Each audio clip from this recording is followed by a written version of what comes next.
21 de noviembre, quiere decir que ayer fue 20 de noviembre. Pablo Carballo, muy buenas noches. Buenas noches. Y algunas cosas sucedieron en Madrid, sobre todo. Sí, vamos a repasar, bueno, han pasado 41 años, ya te ponía ahí 46, como si fueran alguno más, 41, en concreto desde la muerte de Franco. Han cambiado muchas cosas, es verdad, pero algunas se mantienen, las que menos. Están viendo una curiosidad, vamos a empezar por una curiosidad, digo, en 9 pequeños municipios españoles, fíjense si se mantienen, que siguen gobernados por los mismos alcaldes que en el franquismo. Evidentemente han revalidado sus cargos en las urnas. Lógicamente, de los 9, 2 están aquí en Galicia, en la provincia de Ourense, los dos, Taboadela y Beade. Sus alcaldes, Gallego Villa, en Taboadela lo es desde el 72 y en Beades en Empousa desde el 74. Guadalajara tiene el récord, ahí hay 3 municipios con alcaldes desde el franquismo y el más antiguo, como curiosidad, lo encontramos en la provincia de Segovia, en Castillejo de Masleón, un pequeño municipio que tiene el mismo alcalde desde 1964, ni más ni menos, no ha cambiado ahí el regidor, no ha nacido creo que nadie de los que estamos aquí en la mesa. Bueno, pues hablábamos de resquicios, de cosas que se mantienen, de homenajes, y cuando pasan estas fechas, 20N, 18 de julio, por ejemplo, locales que se convierten en templos. Este que están viendo es Casa Pepe, el más mítico de España. Está en Despeñaperros, en la provincia de Ciudad Real, y es un lugar habitual de peregrinaje para los franquistas a lo largo del año. Este es el comedor, esto que están viendo. Aquí en Galicia también tenemos un ejemplo, Casa Olga, en Aguarda, y entre plato y plato de marisco, su propietaria convita a los comensales a cantar, como van a ver, bueno, menciones al franquismo. Al puesto que vengo aquí, todos por favor, volverán banderas victoriosas, alabados alegres de la paz, y traerán benditas cinco rosas, las fresas de Navidad. Volverán. Ahí en cara al sol, envuelta en una bandera preconstitucional, la señora Olga, entre plato y plato de marisco, anima a los comensales a cantar. Como digo, eso está en el municipio de Aguarda, en la provincia de Pontevedra. También los locales de merchandising, que aprovechan estas fechas para incrementar sus ventas. Hay locales, por ejemplo, en Burgos, en Sevilla, en Madrid, locales físicos, digo, especializados en la venta de este tipo de productos, pero en Internet han proliferado en los últimos años ofertas, coincidiendo, por ejemplo, con el 20 de noviembre. Más cuestiones, las que tienen que ver con los servicios eclesiásticos. Por ejemplo, el pasado 18 de julio hablábamos de esa misa en honor a Franco en la Catedral de Valencia. Bueno, pues ayer, coincidiendo precisamente con la muerte del dictador, se rendía culto a Franco en una docena de templos a lo largo y ancho de España. Este que están viendo, esta imagen, es de la iglesia de Santiago, en Madrid. Como ven, Utrera Molina, el ex ministro franquista, era uno de los presentes. 200 personas en total, y a la salida de la iglesia sucedía esto. Volverán banderas victoriosas al paso alegre de la paz y traerán benditas cinco rosas, las flechas de vida.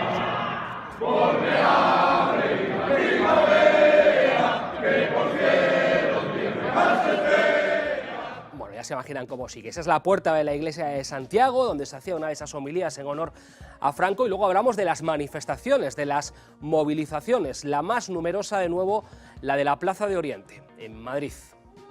Donde nosotros, políticos, de entenderse si no pueden temas económicos. Convocada por Fuerza Nueva, Movimiento Católico Español, Falange Española y Democracia Nacional. La marcha en honor a Franco y a José Antonio Primo de Rivera, la misma plaza, por cierto, en la que comparecía por última vez en público Franco el 1 de octubre del 75, antes de su muerte. Gritos en su favor, cánticos y también numerosas pancartas. Solo en el fondo solo quiero que me cubran con la bandera de España, la roja. En esa misma manifestación se produció un incidente que enseguida vamos a ver. Lagarde Danchu, quédense con este nombre, activista ruso, se define como gay, también, bueno, como ateo en su página web, como gitano. Lo hemos visto irrumpir en varios actos de carácter político en los últimos tiempos. Cogió una pancarta, enseguida lo ven, y se plantaba en esa movilización con el siguiente resultado. Cada 20N Los nostálgicos de Franco se concentran para llorar a Franco. Y aquí voy a personarme con un cartel: Franco asesino. Cara al sol con la camisa nueva que tú bordaste rojo ayer.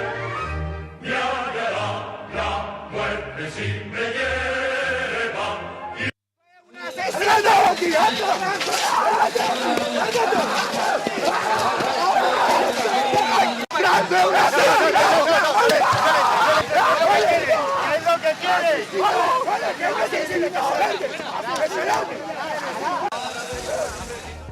Lagarde Danciu, muy buenas noches. Hola, buenas noches. Muchísimas gracias por dar visibilidad. No, gracias a ti. Lo primero que te quiero preguntar, desgraciados. Lagarde, lo primero que te quiero preguntar es ¿cómo estás? Estoy bien, un poco mareado. Tengo 2 bultos en la cabeza de las palizas y bueno, he ido al hospital. Me han facturado los servicios, pero hoy me han llamado del hospital. Parece que se ha enterado la señora Cristina Cifuentes. Me han dicho que no me van a cobrar la asistencia médica, una buena noticia. Y otra también, pues, que la policía, el grupo Brigada de Información de aquí de Madrid, me han llamado y me han dicho que están investigando y que si puedo venir mañana a las 11 con la fotografía, los nombres y el vídeo. Bueno, el vídeo está clarísimo, se les ve perfectamente Ya. quiénes son. Ya. Lagarde, ¿por qué decides ir a esa concentración y qué se te pasó por la cabeza cuando viste que ese grupo de energúmenos se abalanzaban sobre ti? Bueno, he acudido, como podrán entender, estamos en el siglo XXI y celebrar la muerte de un dictador asesino como Franco después de 41 años me parece una vergüenza. Sí. Y he acudido simplemente con un cartel pacífico fuera del recinto, estaba alejado de ello, poniendo Franco asesino. Y yo, sinceramente te digo, yo no me esperaba esta brutal agresión. Me esperaba que me empujasen, que me insultasen, todo lo que ellos quieran, pero dentro de la normalidad, pero que no me pusiesen en el suelo y me pegasen 2 veces. ¿Por qué no le ha pasado la primera vez? Han seguido la segunda vez abalanzándose encima mía y pegando por todas partes. Y luego la policía vino tarde y me parece lamentable la actuación de la policía, porque la policía cuando intervino para apartarme a mí, pedirme la identidad. Cuando vieron mi carnet dijeron encima eres rumano. Me parece lamentable esa actitud xenófoba por parte de la seguridad del Estado. Y le he pedido a la policía que identifique a esos agresores, porque es inadmisible después que lanzan banderas prohibidas y alaban a un dictador asesino. Y bueno, me ha dicho lárgate de aquí que si no te encarcelamos. Lagarde, recordabas efectivamente que tú eres rumano, llevas tiempo residiendo aquí. Sí, ¿Te 12 sorprende años. que no hubiera más gente como tú protestando contra Franco, quiero decir? Hombre, muy buena pregunta. Claro que me sorprende. Estamos en una situación de emergencia social, en una situación donde el neoliberalismo, el fascismo y la ultraderecha están al alza en Europa, en el mundo. Mirar con Trump en Estados Unidos. Y me parece una señal bastante preocupante que la gente está adormecida y no reacciona ante este tipo de concentraciones. También quiero aprovechar para hacer público y pedir la dimisión inmediata de la señora Dancausa, Sí. La responsable, la subdelegada del gobierno, por permitir este tipo de concentración en Madrid. No es la primera vez. La recordamos con la del Hogar Social, que gritaban fuera inmigrante, fuera refugiado, cuando estamos en un mundo globalizado. Estamos más mezclados en esta época de la historia como nunca en la historia de la humanidad. Sí. Y me parece absurdo, pueril y sobre todo inadmisible que se griten y que se permitan este tipo de actuación en nuestras calles del país, en concreto en Madrid. Lagarde, a ti te estamos viendo ahora en esa agresión que sufrías ayer en Madrid, pero te hemos conocido en los últimos tiempos como consecuencia de tu activismo, tu necesidad y tu capacidad para expresar tu desacuerdo con determinados líderes políticos. Has estado en Vigo incluso hace unos días. ¿Por qué hay que protestar ahora? ¿Dónde está focalizada tu protesta en estos momentos? Hombre, yo la protesta la focalizo en 2 vertientes. Una de las vertientes es la calle, haciendo visible la pobreza severa, porque en este país 3.500.000 personas están sufriendo pobreza severa. Y la segunda vertiente es la clase política, porque la clase política es responsable. Me hablaba de Vigo como Sí. ejemplo. En Vigo hay más de 87 personas que han muerto en la calle y dicen los informes forenses que son muertes naturales. No, son asesinos son asesinos y pedimos al alcalde Abel Caballero que dé explicaciones. El caso de Vigo a mí me ha dejado impresionado, porque si en otras ciudades por lo menos he visto intenciones, pero el caso del señor Abel Caballero está matando, es un crimen contra la humanidad. He presentado denuncia en los juzgados y espero que el juzgado me llame y me presento para presentar toda la prueba de la persona que han muerto en la calle de Vigo. Y no hay respuesta habitacional para más de 400 personas que están durmiendo, como en la ONG Dignidad,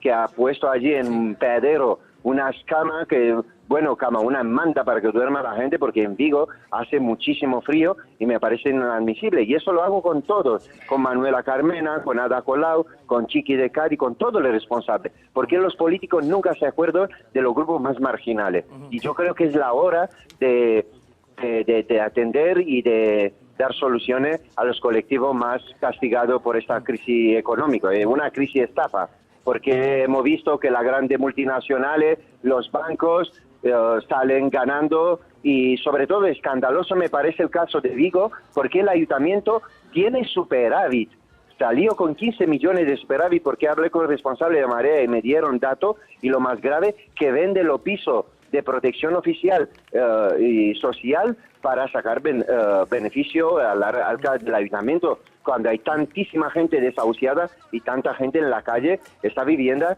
deberían ofrecerla a esa gente y no venderla. Lagarde, ya para terminar, hablabas antes de lo que está pasando en Europa, de la victoria de Donald Trump, la posibilidad de que Marine Le Pen se convierta en presidente de la República Francesa. Tenemos que estar preocupados por la deriva de Europa. Tú eres rumano, como decía, vives ahora en España. ¿Estás tú preocupado? Hombre, yo sí estoy preocupado y por eso he decidido actuar. Estaré también, lo digo en exclusiva, estaré también presente, me han invitado de Francia en enero y estaré en Francia y aquí le gritaré también a Le Pen. Intentaré que los franceses se movilicen para que no gane Le Pen, la ultraderecha, porque me parece muy preocupante. Ya en sí es preocupante que Trump, un multimillonario, recordamos que aquí hay un problema de incompatibilidad de que hace un responsable público y luego es un multimillonario con tanto negocio como responsable de los Estados Unidos. Estoy muy preocupado y intento hacer lo que puedo en mi espacio, y yo creo que eso lo deberían hacer mucho más ciudadanos para cambiar y sobre todo garantizar un futuro coherente y sostenible para la futura generación venidera. Porque nosotros los jóvenes, que somos jóvenes preparados, expulsados en la calle, entendemos que somos la generación del sacrificio. Yo ya no pienso en mi futuro. Yo sé que estoy en la calle luchando, pero estoy pensando en las futuras generaciones para que tengan un futuro mejor.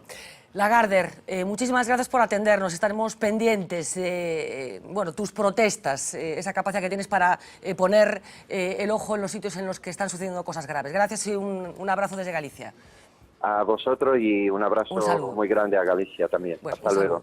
Bueno, pues esto es lo que sucedía con Lagarde de Anziu. Como decía, se ha hecho conocido en los últimos tiempos porque ha intervenido en mítines de diferentes partidos políticos y, como decía hace unos días, visitaba Vigo con esa denuncia contundente que acabamos de escuchar. Pero, Pablo, hay más cosas, ¿no? Sí, decíamos esa movilización que era legal, estaba permitida, lógicamente, 200 personas en ella, como la Fundación Nacional Francisco Franco, ahora que hablábamos del 20DN, es la que aúna, por así decirlo, la memoria del dictador en nuestro país. Su vicepresidente ha sido también noticia estas últimas horas, entrevista concedida a los compañeros del diario El Mundo, y hablaban estos términos de los fusilamientos durante el régimen franquista. ¿Por qué defiende un régimen que fusilaba a personas? Porque a esas personas las fusilaban. Como régimen, ¿eh? No, el régimen no fusilaba por capricho ni por sus ideas. O sea, el régimen, a diferencia del otro régimen que se defiende y que se dice democrático, tenía unos procesos, consejos de guerra. Fusiló infinitamente menos que fusilaron después de la Segunda Guerra Mundial en Italia, en Francia, no digo en Alemania. El que gana, desde concretamente el 1 de octubre del 36 hasta el 75, no se fusila a nadie que no sea en un consejo de guerra con carácter excepcional y un tribunal excepcional, exactamente igual que es ahora la Audiencia Nacional. De las 36.000 condenas de muerte, solo se fusila a 23.000. Bueno, comparación entre la Audiencia Nacional y los consejos de guerra de Franco. En una entrevista también reciente, Julio Alonso arremetía contra la ley de memoria histórica y otorgaba a Franco el diseño de la transición en España y, entre otras cosas, la recuperación de la monarquía. En el año 78 se les legaliza como demócratas, ellos utilizan esa democracia para que todo lo que ellos consideren rival, y además rival invencible y rival que verdaderamente puede, digamos, dejar sin sustrato toda su falacia, pues se ha combatido con la ilegalización. Es sencillamente la ley de memoria histórica. Se trata de una ley ideológica, se trata de un intento capital, básico de la izquierda para deslegitimar, deslegitimando a Franco, deslegitimas todo lo que Franco consigue y proyecta después de su muerte, que es la transición política, es la monarquía y es a la derecha. Bueno, pues sobre esa reinstauración de la monarquía mucho se ha hablado en las últimas horas de un episodio ocurrido realmente en 1995, hace 21 años, entrevista de la periodista Victoria Prego al expresidente del gobierno Adolfo Suárez, cuestionado precisamente por el regreso de la monarquía y por qué se incluyó en la ley de reforma política junto a la Constitución y no hubo un referéndum sobre su figura, como pedían algunos gobernantes en Europa. Adolfo Suárez respondía esto, que van a ver. ¿Le otorga también una legitimidad a esta monarquía, a la corona, al rey? Claro, y lo meto por una razón que no lo había contado. Pues es simplemente que cuando la mayor parte de los jefes de gobierno extranjeros me pedían referéndum monarquía república. Claro, eso era peligrosísimo en ese momento. Hacía encuestas y perdía. Claro. Era Felipe el que nos estaba diciendo algo que quería. Entonces yo metí la palabra y la monarquía. Y de aquella manera. Y que había sido sometido a referéndum. Bueno, así que la mayor parte de los jefes de Estado europeos le reclamaban a Suárez que convocara un referéndum para que los españoles eligieran entre monarquía y república, y las encuestas de las que ellos disponían bueno, vaticinaban que ese referéndum lo iba a perder bueno, pues la monarquía, con lo cual esto hubiera sido una república si se hubiera producido ese referéndum. Bueno, un pupurri hemos hecho de cosas que tienen que ver con ese 20 de noviembre, incluida esa agresión a este activista rumano que tan presente está en nuestras vidas últimamente. Olalla, ti non é que non naceras no 64, é que non naceras cando morreu Franco. Non sei como ves ti todo isto, que ten que ver con este asunto. Insisto, fixemos un pupurri un pouco extraño, pero que un pouco dá conta do que queríamos falar hoxe. Eu creo que deixa ver varias cousas. A primeira, para que nos deamos conta un pouco de en que estado estamos, en pleno 2016, ese señor pode dicir as barbaridades que dixo nun medio de comunicación, que se difunden, é dicir, facer falsidade dun relato histórico, asegurar que no fascismo non se fusilaba a ninguén ou que se fusilaba que se fusilaba pouco, é dicir, pode facer apoloxía do fascismo nun medio de comunicación sin que haxa ningún tipo de investigación xudicial ou policial ao respeito, pero temos a 7 persoas detidas, encadeadas en Alsasu, por exemplo, por unha pelexa nun bar, para que vexamos acusadas de terrorismo, para que vexamos a situación, o delirio absoluto no que nos atopamos no Estado español. E despois, a respeito da agresión, a min non me sorprende, dicir, a pesar de que se fala pouco das agresións dos grupos de extrema dereita e do movemento neonazi, é bastante habitual as cazas que se producen, sobre todo en cidades como Madrid, e a súa vinculación, pois, por exemplo, con grupos radicais vinculados ao fútbol, non? Hai, ademais, moito escrito de investigación xornalística a respeito diso. É simplemente por dicir algo en relación ás declaracións de Adolfo Suárez. Eu creo que cada vez van saindo máis á luz documentos históricos que durante moito tempo foron ocultados intencionadamente, non sei por que razón finalmente este sai á luz, que o que nos deixan ver, eu creo que o teño dito varias veces nesta mesa, é dicir, non houve unha transición que rompera co réxime anterior, e o único que se fixo, e aí sí que, se non entendín eu mal, o señor da Fundación Francisco Franco intentaba deixalo un pouquiño claro, houve un proxecto deseñado pola propia dictadura que se seguiu a raxatabla tamén en boa medida por parte do goberno de transición que xurdiu da man de Adolfo Suárez. Iván? A ver, eu primeiro, empezando por este último, non? E con todos os matices que se podan facer e tal, pero eu, desde logo, quero dicir, eu son dos que me alegro, e tampouco eu nací no ano 80, levaba este señor 5 anos morto. Pero eu son dos que me alegro de que o proceso de transición con todas as eivas que pudese ter se fixese como se fixo, quero decir, no sentido que si valeu todos eses amaños ou todas esas renuncias por parte da esquerda para ter a estabilidade política e a duración deste actual período democrático que tivemos, eu douno por ben empleado e por ben feito. Estabilidade política, según o vexas, depende de que perspectiva, con todas as críticas... Estánche dicindo abertamente que non se fixo un referendo porque perdíamos, entonces ya os metemos el paquete entero con el rei. Pero ti tiñas algunha dúbida diso? Non, eu non a tiña, por eso digo que agora van saindo a luz documentos históricos. O rei era visto pola esquerda e pola maioría social deste país no ano 76 como el franquito e el continuador, era evidente que era así. E que se tragou con ele cocido. E a esquerda toda a vida dixo, desde Santiago Carrillo a Felipe González, sempre se dixo que se tragou coa monarquía e se renunciou á instalación da República en prol da estabilidade política e da paz no país. E para mí non estivo mal feito. Outra cousa é que máis adiante, cando este proceso quede, como xa está prácticamente enterrado, que este país vai evolucionando, que pode chegar un día que haxe un referéndum, que podamos decidir a fórmula de Estado que queremos, pero para mí non estivo mal. Se quere decir unha cousa sobre a extrema dereita, non? Primeiro, este país ten unha lei de partidos políticos que di claramente que poden ser ilegalizadas todas aquelas formacións políticas que defendan valores antidemocráticos. Se aplicou nun momento determinado para ilegalizar a Batasuna no País Vasco e se fixo ademais para iso, e eu non entendo que non haxa ninguén na Fiscalía nin ninguén en ninguna instancia xurídica deste país que promova a ilegalización da extrema dereita. É certo, e tamén recoñezo esa eiva, é certo que hoxe en día, afortunadamente neste país son unha anécdota, toda esta xente son unha panda de frikis que todo o mundo cando os ve dalle a risa realmente, peligrosos, eso sí que é certo, pero afortunadamente moi minoritarios, e non sei se unha posible ilegalización puidese alimentar aínda máis ese movimento, non? O sea, en todo caso, a mí me chama a atención que non estén ilegalizados. E a min máis medo que a Fundación Francisco Franco, que Falange Española de las Jons, con todas as súas escisións, Democracia Nacional e non sei que, Europa 2000 ou España 2000 e tal, que, insisto, son vistos como unha panda de frikis. Dame medo movimentos de ultradereita que, como facíase referencia no vídeo, como Hogar Social Madrid e algúns outros relacionados con Amanecer Dorado en Grecia e tal, que van de modernos, de actuais, de tal, pero que son extrema dereita pura e dura, xenófoba, racista, tal, e eso sí que me dá medo que podan medrar nos próximos tempos. Yo simplemente quería lembrar un pequeno detalle, que o responsable desa Fundación Francisco Franco é o sogro do exministro de Xustiza de España. E a última cuestión que a mí... En moitos países eso sería moi impresentable. Voto de menos, bueno, primeiro, que se permita que esas manifestacións, cambiemos esas imaxes por bandeiras de ETA.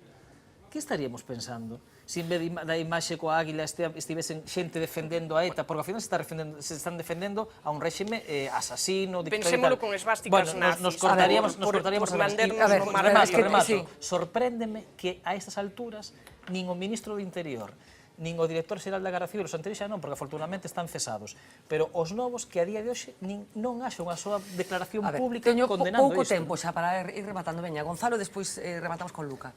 Sí, eu alégrome de que cada vez haxa menos persoas que celebren precisamente réximenes no democráticos. Tamén me alegro que estes agresores vayan a pasar uns días na cárcel e que vayan a ser xulgados por un réximen democrático por agredir.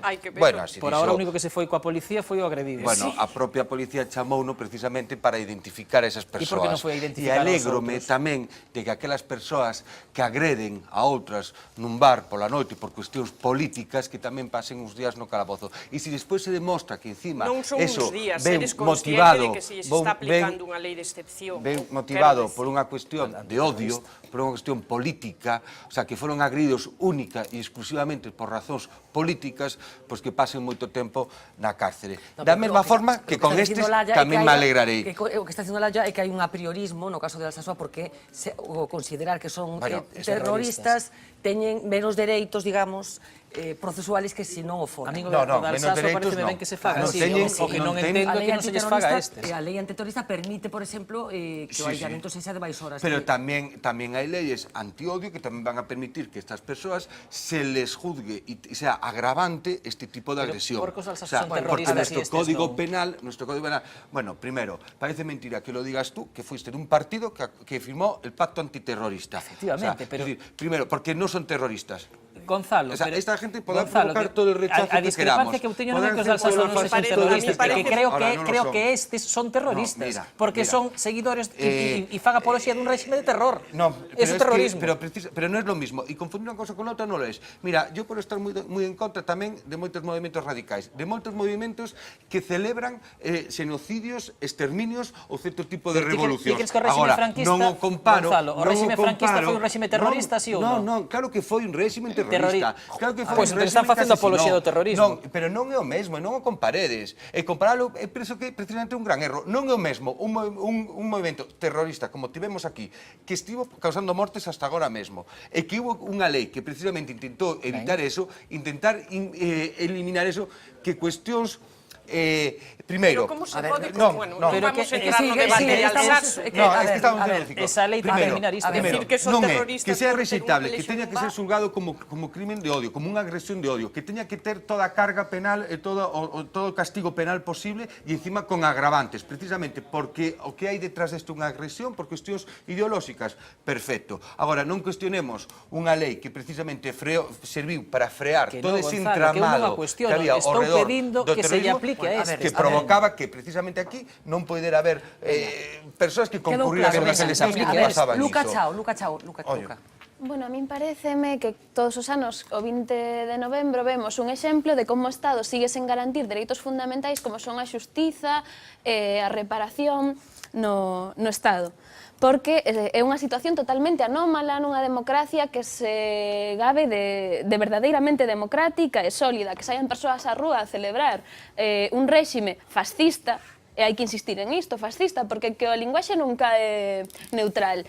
Que se diga, son nostálxicos que salen á rúa, non? De nostálxicos non teñen nada, son señores fascistas que salen ás rúas a conmemorar un réxime asesino. Por lo tanto, que isto non sexa legal no Estado español, alértanos do moito que temos que facer nesta materia. Que a Fundación Francisco Franco sexa legal, que Falange Española sexa legal, que teñamos aí no Val dos Caídos sen buscar unha solución democrática para el, alértanos de que temos que facer moito neste eido.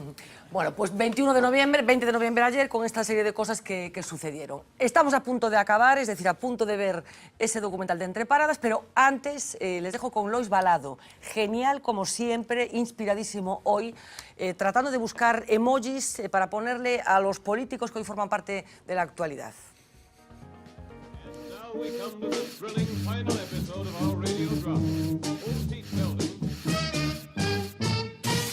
Off the record. Bueno, menos mal que por fin tenemos ese gobierno por el que tanta prisa corría.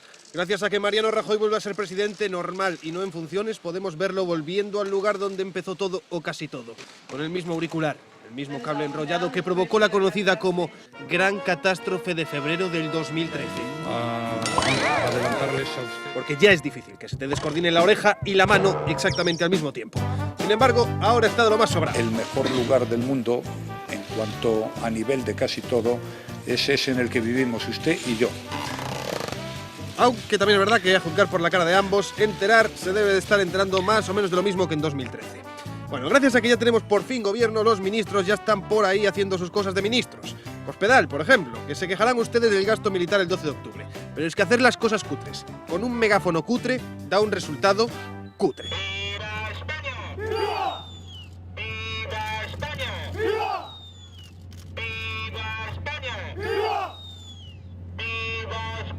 Solo falta que el sonido del himno sea calidad altavoz teléfono móvil para completar la escena. Pues eso, cutre, cutre.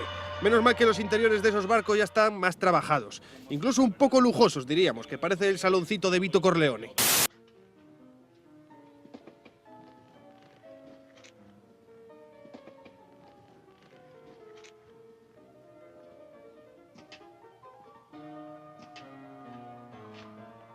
But I can't remember the last time that you invited me to your house for a cup of coffee. Pero, más allá de esto, poca cosa. Y como la actualidad está así como un poco parada y está todo el mundo como loco con la historia esa de concellos en emojis, pues nos hemos dicho, ahora que tenemos un ratito, ¿por qué no hacemos política en emojis? Bueno, pues para empezar había que crear los partidos políticos. Fácil, ¿no? Tenemos En Marea, Ciudadanos, Unidos Podemos, el PSOE, el PP...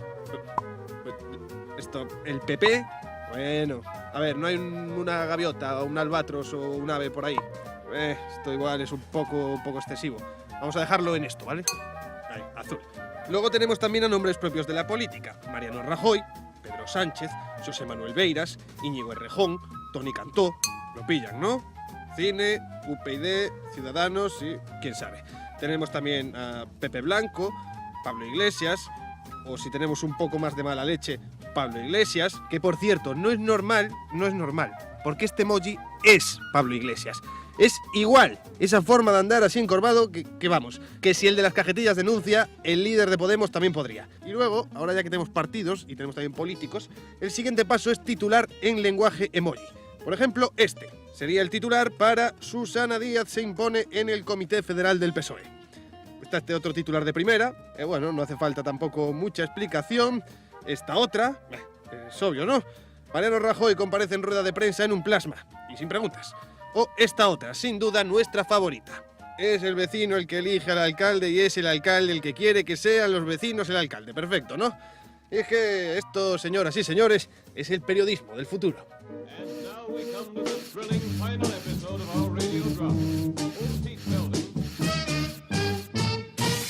Off the record.